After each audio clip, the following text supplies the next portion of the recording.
आप बताइए, भारत में भ्रष्टाचार ज्यादा है या नहीं है? जितना विरोध अनिरुद्धाचार्य का करते हैं लोग, इतना विरोध भ्रष्टाचार का करते तो हमारा देश कहीं और होता। पर अनिरुद्धाचार्य का विरोध करने से फुर्सत नहीं मिल रही है। कुछ मीडिया तो दिन रात अनिरुद्धाचार्य के सपने देख रही है, कुछ लोगों को तो सपने आने लग गए हैं। हाँ या ना? अनिरुद्धाचार्य को बदनाम करने के लिए कुछ मीडिया ने पूरी जान लगा दी। अनिरुद्धाचार्य को बदनाम करने के लिए खड़ी है, लेकिन भ्रष्टाचार मिटाने के लिए खड़ी नहीं हो रही है कि चलो भ्रष्टाचार मिटाएं। जो सही बात कह रहा है उसी की आवाज दबाने की कोशिश इस देश की कुछ मीडिया करती है। हाँ या ना? इस देश में मेरी मां फिर सच कौन बोलेगा? सच की आवाज जब दबाई जाएगी कौन बोलेगा? आज कुछ लोगों ने हमें बदनाम करने के लिए, देखिए कितनी इंटरनेशनल मीडिया ने कितना प्रयास कर लिया, कितनी डिबेट मेरे नाम से कर ली कुछ मीडिया ने। हाँ या ना? कितने लोग मेरे बारे में, कुछ लोग कितना अफवाह फैला रहे और षड्यंत्र रच रहे हैं। अब ये बड़ी बड़ी ताकतें हैं ना मेरी मां, मीडिया अपने आप में कितनी बड़ी है, क्या कमी है लोगों के पास? और ये बदनाम और मुंह बंद किसका करना चाह रहे हैं? एक अनिरुद्धाचार्य का, जो सच की आवाज बोलता है, सनातन की सेवा में लगा है। अब मैं भ्रष्टाचार के खिलाफ खड़ा हो जाऊं तो ये तो मुझे और बदनाम करेंगे। अभी तो मैं लिव इन का विरोध किया हूं, तो लिव इन के विरोध में कुछ लोगों की पसीने छूट गए और ये बदनाम करने के षड्यंत्र अभी भी रच रहे हैं। मेरी मां, ये ऐसे लोग केवल मीडिया, कुछ मीडिया ही नहीं, भारत में कुछ ऐसी शक्तियां भी काम करने लग गई हैं जो सनातन विरोधी हैं। यदि ये लोग अनिरुद्धाचार्य को बदनाम करने के लिए कोई और षड्यंत्र खेलने लग जाएं, तो अब ये सोच लें कि अनिरुद्धाचार्य को बदनाम ही करना किसी भी तरीके से, कल को कोई भी लड़की को लाके खड़ा कर दें, 50 लाख 100 1 करोड़ रुपया दे दें, 10 करोड़ दे दें, इनके पास तो पैसे की कमी छोड़ी है। कुछ लोगों के पास जिन्हें बदनाम ही करना है, किसी को 50 करोड़ दे दें कि भाई अनिरुद्धाचार्य को बदनाम करना है, तो बदनाम करने के लिए किसी को दे दें और कुछ भी कहवा दें उससे, तो ये षड्यंत्र ही होता है। मतलब ये अब आप समझ रहे हैं कि ये मुझे बदनाम करने के लिए किसी भी हद तक ये जा सकते हैं। ये बात सही है कि गलत है? किसी भी, ये सनातन की आवाज को दबाना चाहते हैं, किसी भी हद तक जा रहे हैं। इसलिए मुझे भगवान पे भरोसा तो है, आप पे है, लेकिन फिर भी मैं आप लोगों से प्रार्थना करूंगा कि आप समझिए कि सनातन कितना खतरे में है। और खतरा किन से है? ऐसे जयचंदों से। इसलिए आज सच की बात कहना, सच बोलना भी बहुत कठिन है, इसलिए लोग सच नहीं बोलते। लिव इन का विरोध आज तक केवल मैंने किया, और किसने किया? पूज्य प्रेमानंद जी ने बोला, ये दास अनिरुद्ध ने बोला, और किसने बोला? सब बोलने से डरते हैं, लेकिन हम डरते नहीं हैं। अब बोलेंगे तो देखो हमारा विरोध हुआ कि नहीं, हमारे पुतले जलाए गए, हमारे नाम पे FIR दर्ज कराई गई।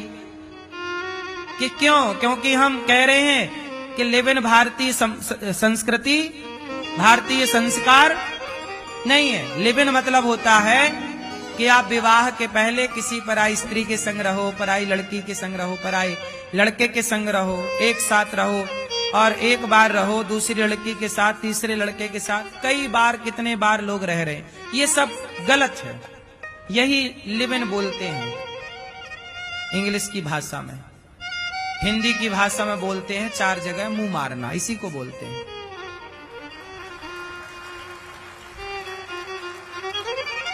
हाँ या ना? इसी बात की मिर्ची लग गई मुंह मारने वालों को। बोलो हाँ। तो अब क्या करें, सच ना बोलें? भ्रष्टाचार हो रहा है तो होने दो, फिर चुप बैठो सब लोग। भाई कोई तो बोलेगा, और जो बोलेगा उसको बदनाम करने के लिए षड्यंत्र चालू हो जाएंगे। इसलिए तो इस राष्ट्र का विकास नहीं हो पा रहा है कि सब चोर चोर कहते हैं, तुम भी चोरी करे हो, हम भी करें, चुपचाप बैठो, मत बोलो। चोर चोर मौसेरे भाई, बैठे बैठे चोरी करो, खाओ, गलत होने दो, आम जनता को परेशान होने दो, बस। इस देश का, इस राष्ट्र का भला चाहते हैं तो हम सबको ईमानदार होना पड़ेगा मेरी मां। ईमानदारी से राष्ट्र की सेवा करनी पड़ेगी। सच बोलने के लिए आज ताकत चाहिए, हाँ या ना? झूठ बोलने वाला, उसे कोई नहीं बोल रहा है कुछ, उसे कोई बदनाम नहीं करना चाहता। हमारा भारत, हमारी संस्कृति शरीर को ढकना सिखाता है, और पश्चिमी संस्कृति शरीर को दिखाना सिखाता है। क्या सही है? कपड़ा पहन के ढकना सही है शरीर को, कि दिखाना? क्या सही है भाई? कपड़े पहने ही शरीर ढकने को जाते हैं। आज यही तो सवाल पूछते हैं पत्रकार मेरे से कि कोई कुछ भी पहने, आप कौन होते हैं बोलने वाले? हम कहते हैं भाई, बोले कि आप कौन होते हैं बोलने वाले? हमने कहा भाई, हम आप सबकी सेवा में लगे हैं, सनातन की सेवा में, और सनातन धर्म के जो संस्कार हैं उन्हीं संस्कारों के बारे में हम कहेंगे, और उन संस्कारों के खिलाफ कोई जाएगा तो कह देंगे कि भाई ये गलत है। अब मानो ना मानो, हम तो यही कह सकते हैं कि भाई ये गलत है।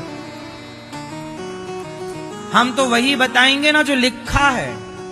लिखा तो यही है कि कपड़ा मर्यादा में रह के सब पहने। एक पत्रकार ने हमसे पूछा कि महाराज जी, लिव इन में रहने से आपको क्या दिक्कत है? कानून बना है लिव इन में रहने का। तो हमने कहा कि लिव इन में रहने का कानून बना है तो कानून तो समलैंगिकता का भी बना है।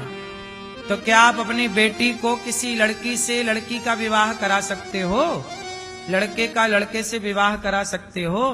कानून तो बहुत कुछ बने हैं, पर उन्हीं कानून का पालन करना चाहिए जिस कानून का पालन करने में हमारा धर्म और हमारी मर्यादा का उल्लंघन ना हो।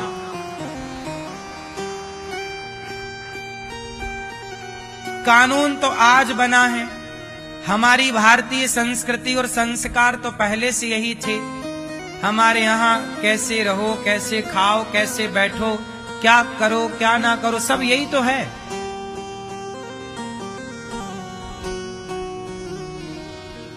यदि अच्छा भारत देखना चाहते हो तो आप अपने बेटों को स्कूल पढ़ाते हो। जब वो स्कूल से निकलकर नौकरी करने लग जाएं तो उन्हें एक छोटा सा पाठ जरूर पढ़ाना कि बेटा, अपने देश से गद्दारी ना करना, भ्रष्टाचार ना करना, क्योंकि भ्रष्टाचार कोई भी कर रहा है वो भारत देश से गद्दारी कर रहा है।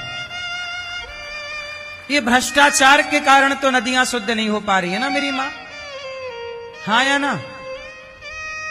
हजारों करोड़ सरकार निकालती है 1000 करोड़ कितना बड़ा होता है? 1000 करोड़, 1000 करोड़ नदियों की शुद्धि के लिए कहां चला जाता 1000 करोड़ पता ही नहीं चलता।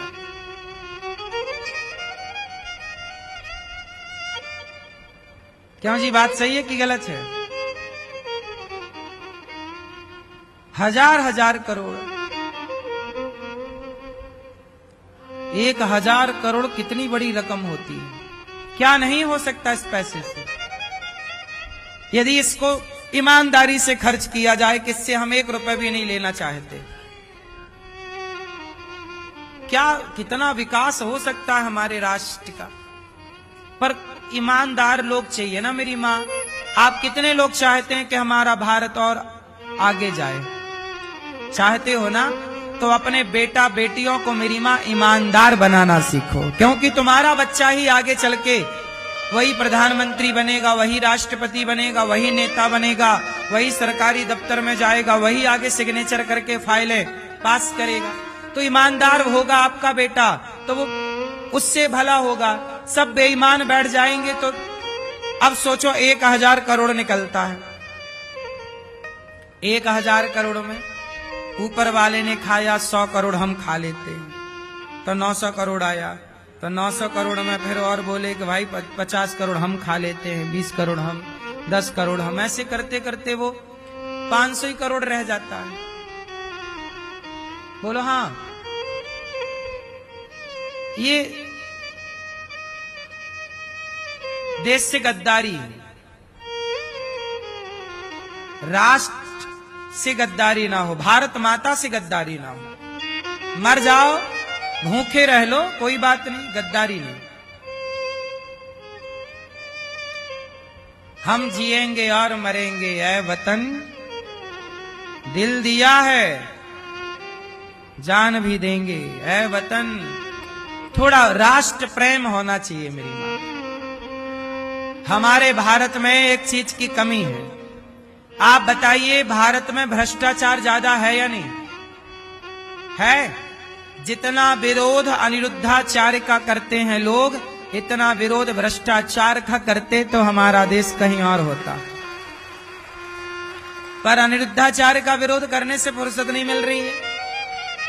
कुछ मीडिया तो दिन रात अनिरुद्धाचार्य के सपने देख रही है, कुछ लोगों को तो सपने आने लग गए हैं। हाँ या ना? अनिरुद्धाचार्य को बदनाम करने के लिए कुछ मीडिया ने पूरी जान लगा दी। अनिरुद्धाचार्य को बदनाम करने के लिए खड़ी है, लेकिन भ्रष्टाचार मिटाने के लिए खड़ी नहीं हो रही है कि चलो भ्रष्टाचार मिटाएं। जो सही बात कह रहा है उसी की आवाज दबाने की कोशिश इस देश की कुछ मीडिया करती है। हाँ या ना? इस देश में मेरी मां फिर सच कौन बोलेगा? सच की आवाज जब दबाई जाएगी कौन बोलेगा? आज कुछ लोगों ने हमें बदनाम करने के लिए, देखिए कितनी इंटरनेशनल मीडिया ने कितना प्रयास कर लिया, कितनी डिबेट मेरे नाम से कर ली कुछ मीडिया ने। हाँ या ना? कितने लोग मेरे बारे में, कुछ लोग कितना अफवाह फैला रहे और षड्यंत्र रच रहे हैं। अब ये बड़ी बड़ी ताकतें हैं ना मेरी मां, मीडिया अपने आप में कितनी बड़ी है, क्या कमी है लोगों के पास। और ये बदनाम और मुंह बंद किसका करना चाह रहे हैं? एक अनिरुद्धाचार्य का, जो सच की आवाज बोलता है, सनातन की सेवा में लगा है। अब मैं भ्रष्टाचार के खिलाफ खड़ा हो जाऊं तो ये तो मुझे और बदनाम करेंगे।